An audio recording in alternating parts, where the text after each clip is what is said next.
마가복음 15장 42절에서 47절까지 말씀입니다.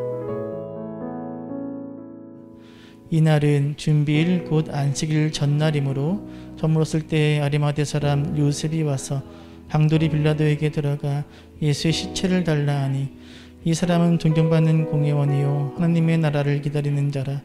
빌라도는 예수께서 벌써 죽었을까 하고 이상히 여겨 백부장을 불러 죽은 지가 오래냐 묻고 백부장에게 알아본 후에 요셉에게 시체를 내주는지라.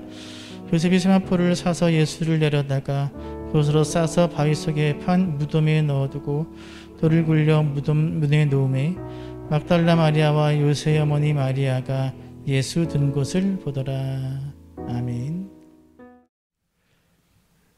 예루살렘을 향해 십자가를 향해 걸음 옮기신 그 주님의 발자취를 따라 함께했던 저 여러분의 긴 여정이 이제 십자가가 높이 세워진 골고다 언덕에 이르렀습니다. 지난주 우리는 구레네 사람 시몬이 예수님 십자가를 대신 억지로 지고 나아갔음을 보았죠. 그렇게 골고다 언덕에 피로 붉게 물든 십자가가 높이 세워졌고 예수님은 못 박히셨고 죽임을 당하셨습니다.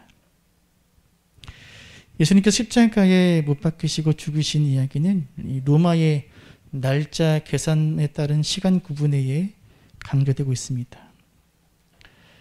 25절 읽어볼까요? 읽습니다. 때가 제3시가 되어 십자가에 예수님이 십자가에 못 박히신 시간은 로마 시간으로 제3시, 이것은 오늘 시간으로 따지면 오전 9시입니다. 아침 9시에 못 박히셨고 제6시가 되어 온 땅이 어두워지지요. 제6시는 그럼 몇 시일까요? 네, 정오 12시입니다. 제9시까지 계속됩니다. 제9시는 몇 시일까요? 오후 3시죠. 그래서 제9시에 오후 3시에 예수님께서 큰 소리를 지르시고 숨지십니다. 예수님께서 못 박히시고 숨지기까지 몇 시간이 걸렸지요? 6시간밖에 걸리지 않았습니다. 십자가 처형이 굉장히 신속하게 이루어졌음을 보여줍니다. 근데 마가는 예수님의 죽음 이후에 신학적으로 굉장히 중요한 두 가지 사건을 기록하고 있습니다. 첫째 사건은 성소의 휘장이 찢어진 사건입니다. 37절과 38절을 읽겠습니다. 예수께서 큰 소리를 지르고 숨지시니라. 이에 성소 휘장이 위로부터 아래까지 찢어져 들이됩니다. 이 의미는 여러분 많이 들어서 아실 겁니다. 여기서 휘장은 지성소 앞에 지성소를 맡고 있는 휘장입니다. 지성소에는 오직 누구만 들어갈 수 있죠? 대제사장만 1년에 한 번 대속죄일에 들어갈 수 있습니다. 그러나 예수님의 대속적 죽음으로 인해서 이 휘장이 찢어졌고 이제 우리는 직접 하나님께 나아갈 수 있게 되었습니다. 예수님의 죽음으로 인해서 하나님과 우리 사이를 가로막고 있던 죄의 문제가 해결된 것이지요. 두 번째 사건은 로마 백부장의 고백입니다. 예수님께서 십자가에 달리셨을 때 많은 사람들이 예수를 조롱하고 놀리지요. 29절에서 31절을 보면 지나가는 자들은 자기 머리를 흔들며 예수를 모욕하리되 아하 성전을 헐고 사흘에 짓는다는 자여 내가 너를 구원하여 십자가에서 내려오라 하고 그와 같이 대제장들도 서기관들과 함께 희롱하며 서로 말하되 그가 남은 구원을 하였으되 자기는 구원할 수 없도다. 십자가에서 고통받고 있는 예수님을 향해서 고개를 흔들며 이제 조롱하는 거거든요. 예수를 희롱하며 놀리지요. 너는 너 자신도 구원하지 못하는 메시아, 가짜 메시아다 라는 겁니다. 그런데 예수님의 죽음을 목격한 로마 백부장이 예수님의 메시아 되심을 고백합니다. 39절을 함께 읽겠습니다. 예수를 향하여 섰던 백부장이 그렇게 숨지심을 보고 이르되 이 사람은 진실로 하나님의 아들이었다 하더라. 휘장이 찢어진 사건과 로마 백부장의 이 고백은 예수님의 십자가 죽음의 대속적 의미가 무엇인지, 그리고 예수님이 참된 메시아 되심을 드러내는 중요한 두 가지 사건입니다. 그런데 마가는 제자도의 관점에서 볼 때 굉장히 중요한 사건 하나를 더 기록하고 있습니다. 예수님의 시신을 장사 지내는 이야기입니다. 예수님이 죽으신 후에 한 사람이 총독 빌라도에게 나와서 예수님의 시신을 넘겨달라고 요구하지요. 43절을 읽겠습니다. 아리마대 사람 요셉이 와서 당돌이 빌라도에게 들어가 예수의 시체를 달라 하니 이 사람은 존경받는 공의원이요 하나님의 나라를 기다리는 자라. 예수님의 시신은 십자가 위에 방치되어 있었습니다. 그 시신을 장사 지내기 위해서 빌라도에게 가서 시신을 넘겨달라고 요구하는 거예요. 누가요? 아리마대 사람 요셉? 이 아리마대는 뭘까요? 지명 이름이죠. 맞습니다. 이 아리마대는 라마다임이라는 단어 앞에 관사 해를 붙이고 그 단어를 헬라어로 바꾼 단어입니다. 그래서 라마다임을 이야기해요. 라마다임입니다. 예루살렘에서 북쪽으로 약 한 32km 떨어진 곳에 있습니다. 라마다임은 누구의 고향으로 유명합니까? 바로 사무엘의 고향으로 유명하죠.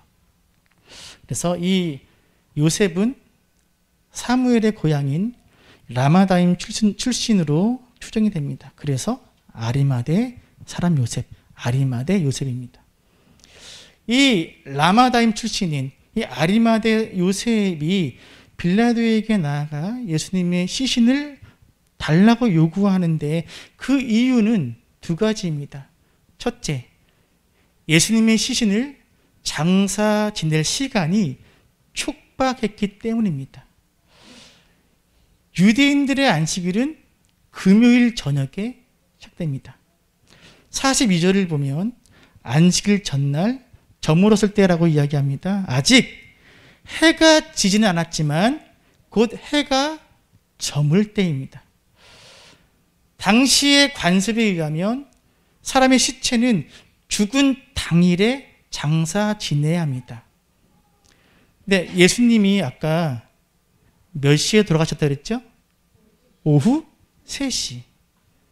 조금만 시간이 몇 시간 지나면 해가 질 것이고 해가 지면 무엇이 시작되는 거예요? 안식일. 안식일에는 장사를 지낼 수가 없습니다. 게다가 이제 6월절이 시작됩니다. 6월절 기간에 시체를 만지는 사람은 그 6월절 축제에 참여할 수가 없습니다. 그러니까 지금 이제 몇 시간만 지나면 안식일이 시작되는 지금 잘못하면 예수님의 시신을 십자가에 며칠 동안 방치해야 될 수도 있는 상황입니다. 그래서 아리마대 사람 요셉이 나선 겁니다. 둘째, 그 누구도 예수님의 시신을 장사 지내라 하지 않고 있었기 때문입니다. 자, 예수님 시신을 장사 지내기 위해서 빌라도 앞에 나선 사람 누구라고요? 아리마대 사람 요셉. 원래는 누가 해야 되는 거지요? 제자들이나 또는 가족이잖아요. 왜 제자나 가족이 아니라 아리마대 사람 요셉이었을까요? 왜 예수님의 제자나 가족들은 예수님의 시신을 장사 지내기 위해 요구하지 않고 있을까요? 왜냐하면 그 누구도 예수님의 시신을 장사 지낼 엄두를 못 내고 있었기 때문입니다.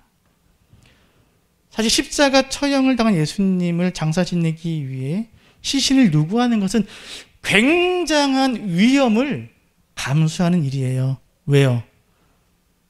잘못하면 예수님의 그 죄를 함께 뒤집었을 수 있기 때문입니다. 예수님은 유대의 산헤드린 공회에서 신성모독죄로 사형 언도를 받으신 죄인입니다. 그래서 예수님의 시신을 요구하는 사람은 예수님과 동조하는 사람으로, 그래서 예수님과 동일한 신성 모독죄를 뒤집어 쓸 수 있는 위험이 있습니다. 게다가 예수님은 로마의 입장에서는 반역죄로 처형당한 일종의 정치범이에요. 시체의 인도가 허용되지 않을 뿐 아니라 시신을 요구하는 사람 역시 반역자로 물릴 수 있습니다. 그래서 예수님의 제자들은 물론 예수님의 가족들조차도 예수님의 시신을 건네달라는 요구를 차마 못하고 있는 거예요. 이런 상황에서 아리마대 요셉이 나선 겁니다. 그런데 여러분, 사실 이 아리마대 사람 요셉은 더더욱 예수님의 시신을 요구해서는 안 되는 사람이었습니다. 왜냐하면 이 요셉은 공회원이었기 때문입니다. 43절 하반절 같이 읽겠습니다. 이 사람은 존경받는 공회원이요 하나님의 나라를 기다린 자라. 자, 존경받는 공회원이라는 거예요. 예수님은 유대의 이 산헤드린 공회에 의해서, 이 공회는 유대의 최고 재판기구예요. 이 산헤드린 공회에 의해서 신성모독죄로 사형 선고를 언도받았습니다. 그런데 이 산헤드린 공회의 공회원인 요셉이 예수를 장사 지낸다는 것은 바로 예수를 신성모독을 범한 죄인으로 규정한, 그리고 사형을 언도했던 공회의 입장을 정면으로 반대하는 일종의 배반자, 배신자로 취급될 수 있었습니다. 산헤드린 공회의 공회원은 아무나 되는 게 아니에요. 산헤드린 이 공회의 구성원 수는 71명입니다. 제사장들이나 장로나 서기관들 중에서 선출되는데 주로 바리새인들이 선출됩니다. 71명밖에 되지 않는 이 산헤드린 공회원으로 선출된다는 것은 유대인들에게 있어서 가장 큰 명예요, 영광이었습니다.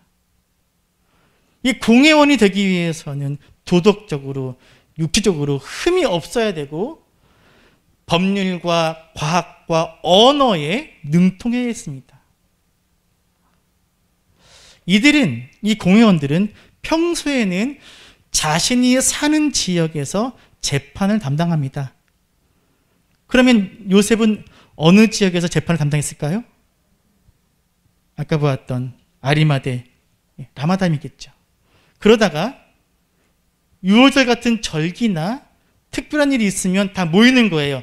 이 공회원들이 성전 안에 있는 산헤드린 공회에 모여서 그 중요한 일에 대해서 재판하는 겁니다. 이 산헤드린 공회의 이 영향력은 팔레스타인뿐만 아니라 유대인들이 흩어져 있는 이방 디스포라에 그 영향력이 미칠 만큼 절대적인 영향을 가진 공회였습니다. 이들은 벌금형, 폐형, 사형까지 언도할 수 있고 이들의 결정이 최종 결정이었습니다. 가장 결정적인 권위를 가지는 유대 민족의 최고 재판 기구입니다. 오늘로 따지면 뭐와 비슷할까요? 오늘로 따지면 우리나라의 최종 재판 기구 뭡니까? 대법원 또는 헌법재판소지요. 그 정도의 지위를 가진 사람인 거예요. 이 요셉은 대단한 사람인 겁니다, 사실. 그런데 장사 지내기 위해 예수님의 시신을 요구하는 이 아리마대 요셉의 행동은 공회원이라는 자신의 지위와 명예에 심각한 타격을 입히는 것을 각오하는 행위였습니다. 아니, 심각한 타격만이 아니라 어쩌면 자신이 그동안 쌓아올린 것을 모두 잃어버릴 수 있음을 각오한 행동이었습니다. 그럼에도 불구하고 아리마대 요셉은 빌라도 앞에 담대히 나아가서 예수님의 시신을 넘겨줄 것을 요구하여 빌라도의 허락을 받아냅니다. 그리고 예수님의 시신을 건네받아 장례를 치르지요. 46절과 47절을 함께 읽겠습니다. 요셉이 세마포를 싸서 예수를 내려다가 겉으로 싸서 바위 속에 판 무덤에 넣어두고 돌을 굴려 무덤 문에 놓음에 막달라 마리아와 요셉 어머니 마리아가 예수 든 곳을 보더라. 자, 요셉이 예수님의 시신을 넘겨받아서 그 시신을 무엇으로 쌌다고요? 세마포. 그래서 바위로 된 돌 무덤에 잘 안장하고 돌로 봉인합니다. 예수님의 장례가 전통적인 유대의 장례법에 의해서 수행되었음을 의미합니다. 원래는요, 당시 사형당한 죄인의 시체는 길가에 방치되거나 십자가에 방치된 일이 다반사였습니다. 하지만 아리마다 요셉에 의해서 예수님의 시신은 이 묘실에 묻힐 수 있었습니다. 당시 유대인들의 무덤은 평민의 무덤과 부자의 무덤 두 가지로 구분됩니다. 평민의 무덤이에요. 바위를 깎아서 구멍을 파고 그 안에 시신을 넣고 그 위에 돌로 만든 돌덩이를 올리는 이것이 평민의 무덤입니다. 부자의 무덤은 달라요. 부자의 무덤은 동굴 안에 계단을 통해서 내려가서 그 안에 석실이 있고 바위를 깎아 홈을 만든 바퀴가 있고 이 돌 굴려 닿도록 다르죠? 예. 엄청난 차이가 나죠? 예. 평민의 무덤과 부자의 무덤이에요. 예수님이 묻힌 무덤은 어떤 무덤일까요? 부자의 무덤이에요. 원래 이 무덤은 누구의 무덤인 거예요? 아리마다 요셉이 자기가 묻히려고 준비해 놓았던 새 무덤이에요. 새 무덤. 아무도 이 안에 들어가서 아직 장사 지내지 않은. 이것은 이사야가 예언했던 고난받는 종 메시아에 대한 예언의 성취입니다. 이사야 53장 9절을 함께 읽습니다. 그는 강포를 행하지 아니하였고 그의 입에 거짓이 없었으며 그의 무덤이 악인들과 함께 있었으며 그가 죽은 후에 부자와 함께 있었다. 그가 죽은 후에 부자와 함께 있었다. 이것은 정확한 번역이 이렇습니다. 다시 읽어볼까요? 읽습니다. 그의 무덤은 악인과 함께 있도록 지정되었으나 그는 죽음이 있어서 부자와 함께 했다. 예수님이 오시기 전 700년 전 메시아의 장례에 부자가 참여한다는 이 예언이 말씀 그대로 아리마다 요셉에 의해서 성취된 겁니다. 근데 우리는 여기서 한 가지 질문을 던질 수밖에 없어요. 아리마다 요셉은 도대체 무엇 때문에 무엇을 위해서 이런 위험한 일을 했을까라는 거예요.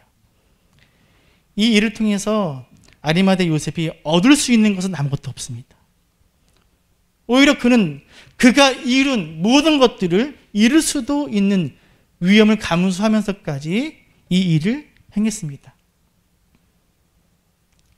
왜 그랬을까요? 이 요셉은 어떤 이유로 예수님의 시신을 넘겨받아 자신을 위해 준비해둔 묘에 예수님을 장사 지냈을까요? 왜 그랬을까요? 왜? 요셉의 이러한 무모해 보이는 행동을 이해할 수 있는 열쇠는 그가 하나님의 나라를 기다리는 자였다는 마가의 표현에서 찾을 수 있습니다. 43절 하반절을 다시 읽어보겠습니다. 읽습니다. 이 사람은 존경받는 공회원이요 하나님의 나라를 기다린 자라. 자, 마가는 이 요셉을 설명하면서 존경받는 공회원이면서 그 다음 뭐라고 표현하지요? 하나님의 나라를 기다리는 자라고 이야기해요. 하나님의 나라를 기다리는 자, 무슨 뜻일까요? 무슨 설명일까요? 하나님의 나라를 기다리는 자라는 건 예수님의 제자라는 사실의 완곡한 표현입니다. 마가복음 1장 15절에서 예수님이 세례받으시고 가장 먼저 선포하신 복음의 내용이 무엇이었죠? 때가 이르렀으니, 때가 찼으니 하나님의 나라가 가까이 왔다. 뭐하라? 회개하고 복음을 믿으라. 자, 무엇이 가까이 왔다고요? 하나님의 나라. 하나님의 나라는 예수님이 선포하신 복음의 핵심이었습니다. 마가는 이 요셉이라는 사람이 예수님이 선포하신 그 하나님의 나라를 기다리는 자, 즉 예수님의 제자였다라고 말하고 있는 겁니다. 아리마대 사람 요셉은 예수님의 제자예요. 전혀 예기치 않았던 순간에 예기치 않았던 제자가 지금 등장한 겁니다. 그래서 마태는 아리마대 요셉이 예수님의 제자였음을 직접적으로 밝히고 있지요. 마태복음 27장 57절을 함께 읽겠습니다. 읽습니다. 저물었을 때에 아리마대의 부자 요셉이라 하는 사람이 왔으니 그도 예수의 제자라. 따라합시다. 그도 예수의 제자라. 어떤 뉘앙스입니까? 여러분, 그도 예수의 제자라. 놀랬지? 상상도 못했지? 이 사람도 예수의 제자야 라는 뉘앙스지요.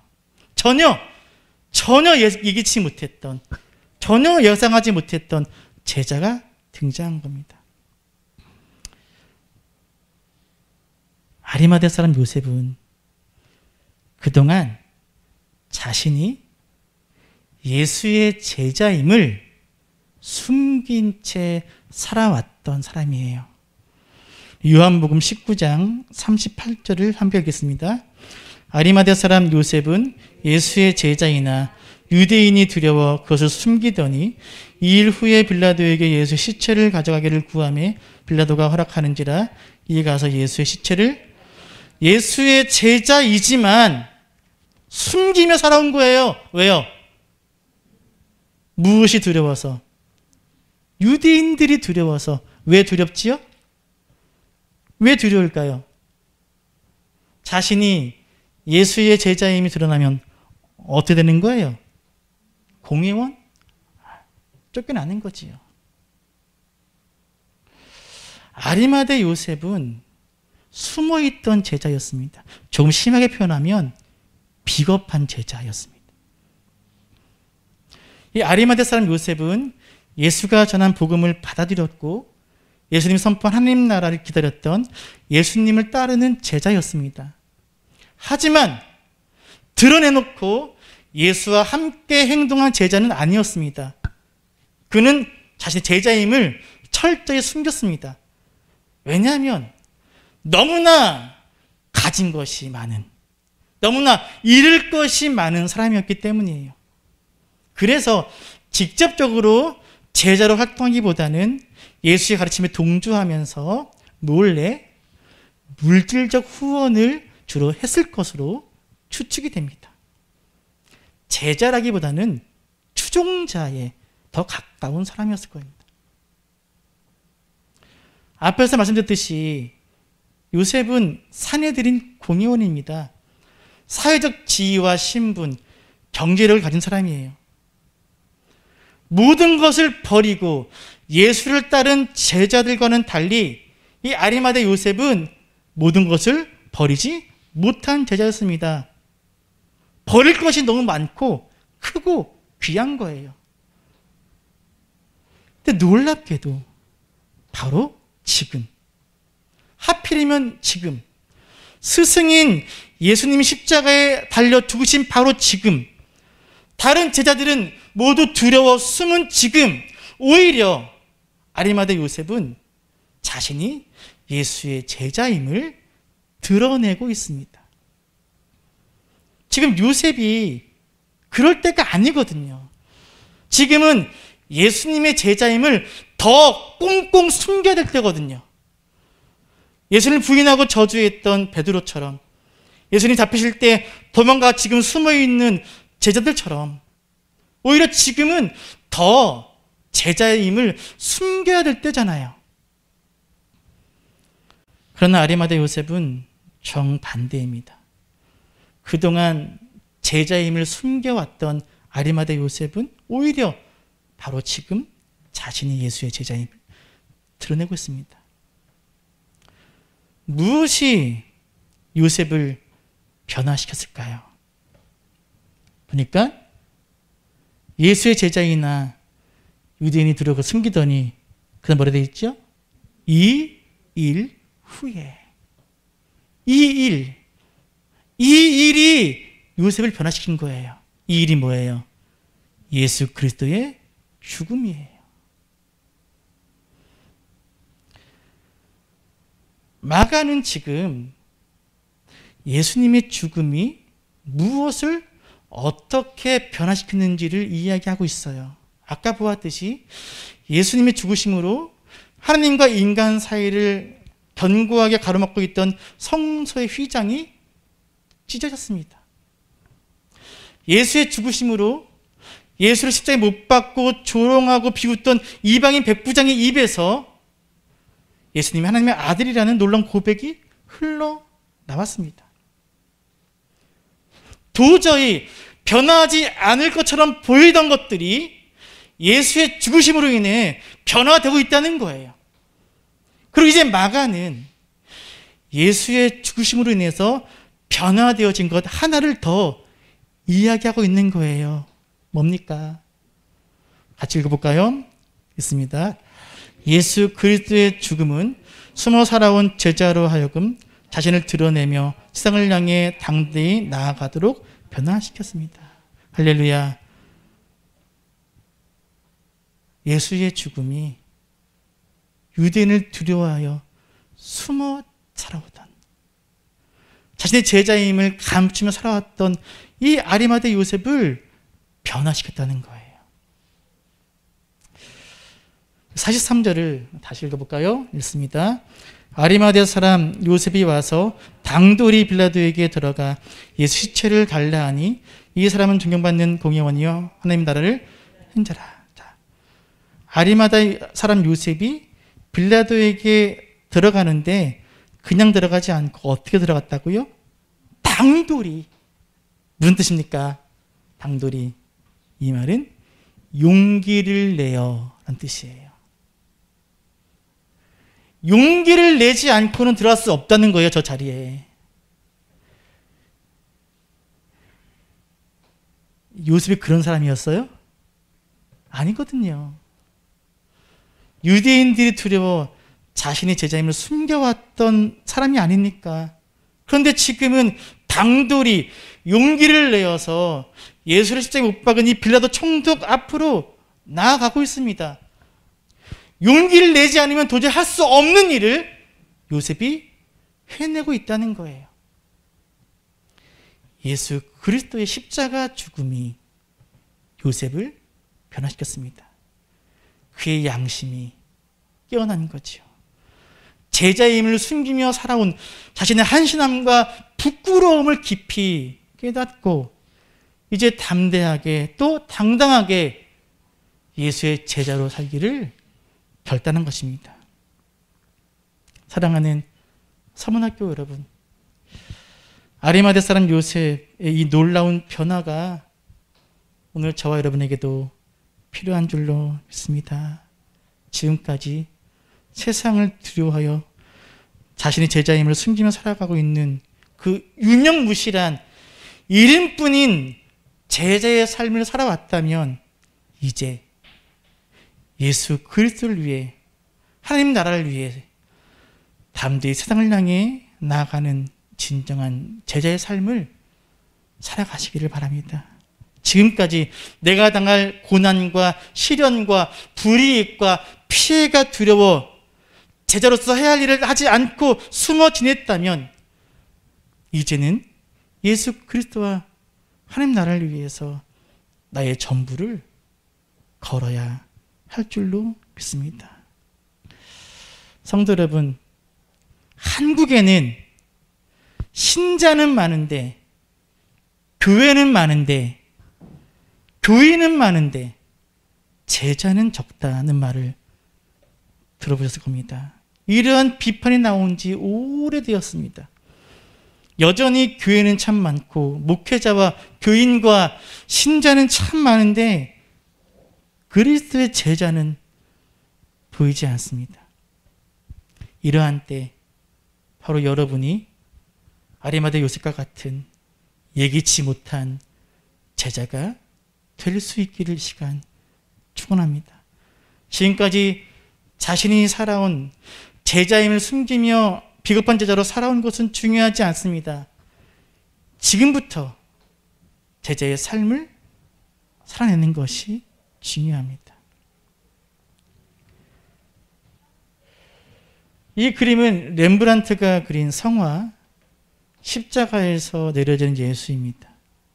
그림 속에 한 남자의 팔 안에 이미 운명하신 예수님의 몸이 안겨져 있습니다. 그는 예수님의 시신을 행여나 놓칠세라, 훼손할세라 꼭 끌어안은 채 조심조심 십자가에서 내려오고 있습니다. 이 사람이 바로 누굴까요? 아리마대 사람 요셉입니다.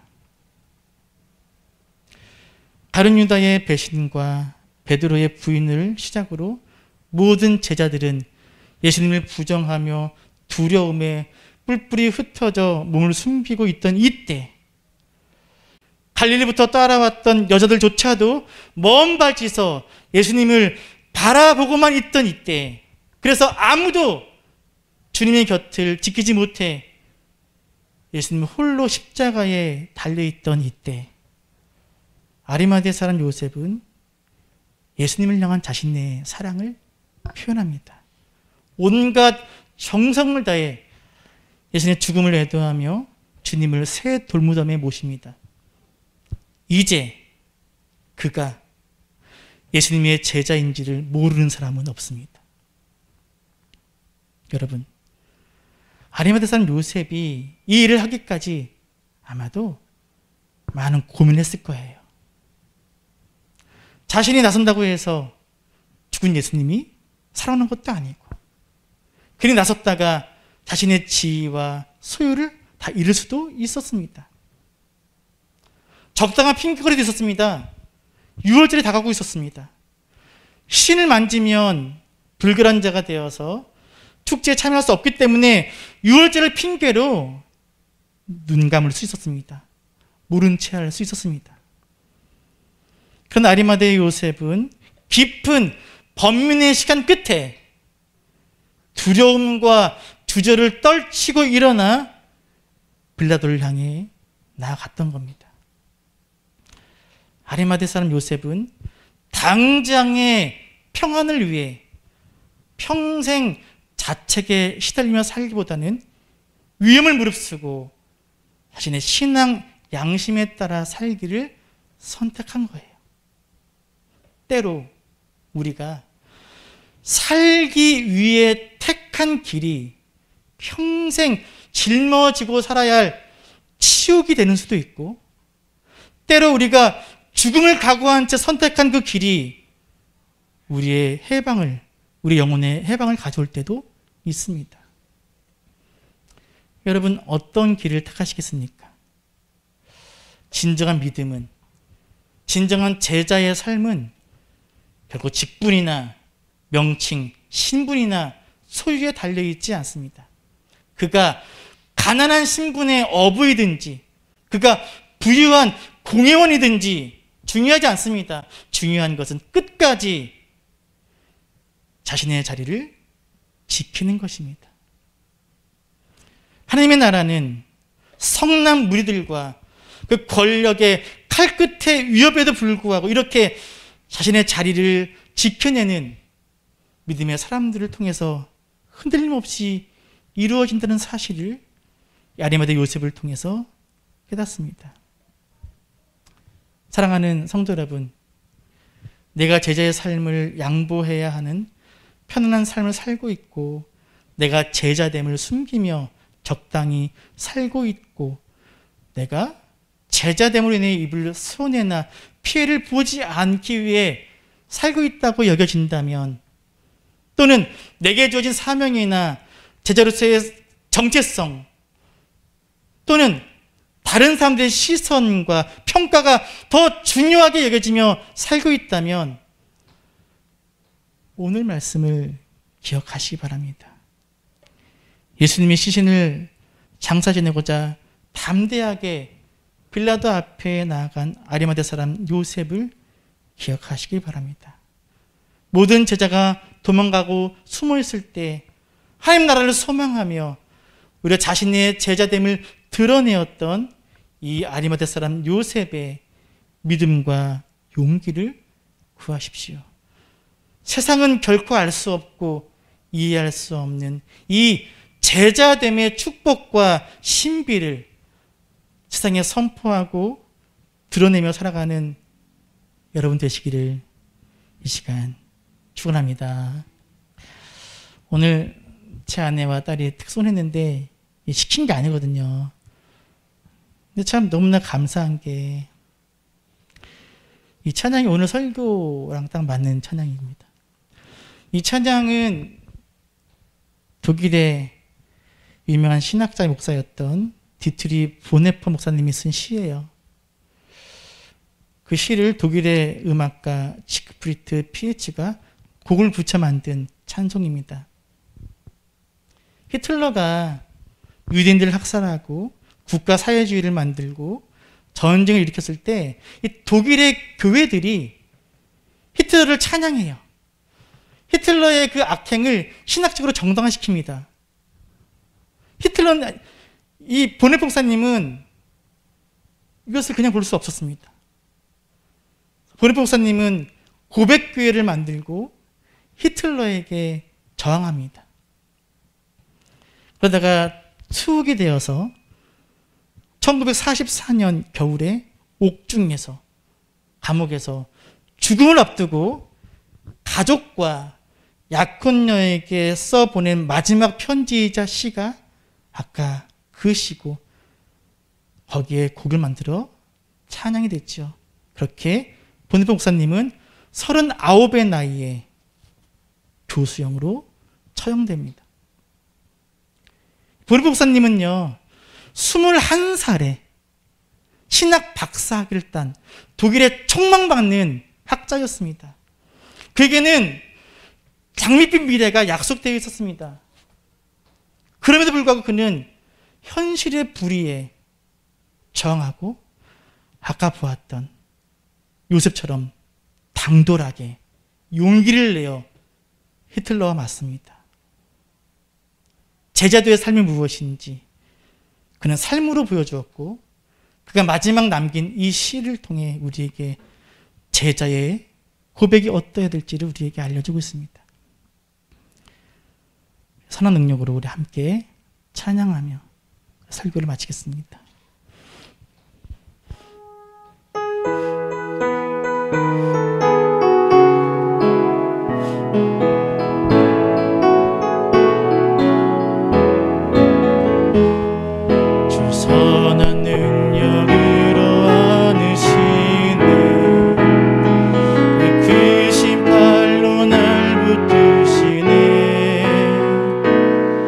절망 속에도 흔들리지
믿음